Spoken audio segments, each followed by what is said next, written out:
রোহিত ও ফুলকির plan অনুযায়ী শালিনী নিজের মুখে সবটা স্বীকার করলে আড়াল থেকে ভিডিও করে নেয় রোহিত। শালিনীকে বাড়ি থেকে তাড়িয়ে ফুলকিকে কাছে টেনে নিল রোহিত। হ্যাঁ বন্ধুরা, আমরা এমনটাই দেখতে পাবো ফুলকি ধারাবাহিকের আগামী পর্বগুলোতে। সকালবেলা ফুলকিকে নিতে রুদ্র পাঠানো ডাক্তার চলে আসে। ফুলকিকে জোর করে নিতে চাইলে ফুলকি বলে আমার কিছু হয়নি, আমি সবটা নাটক করেছি আর তা শিখেছি শালিনী ম্যাডামের কাছ থেকে। শালিনী আড়াল থেকে সবটা দেখে অবাক হয়ে যায় আর মনে মনে বলে ধরা পড়ে গেছি মনে হয়, আমাকে এখন কে বাঁচাবে। তখন ফুলকি শালিনীকে দেখে নিচে নামিয়ে আনে। হৈমন্তীর সবটা দেখে বলে বাড়িতে নাটক চলছে নাকি। ফুলকি বলে শালিনী ম্যাডামের খেলা শেষ। শালিনী রোহিতের কাছে গিয়ে অনেক বাহানা করতে থাকে আর রোহিত বলেন তোমার নাটক ধরা পড়ে গেছে।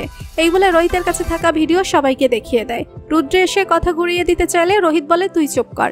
শালিনী ক্ষিপ্ত হয়ে ফুলকিকে মারতে গেলে শালিনীকে কষিয়ে থাপ্পড় মারে রোহিত।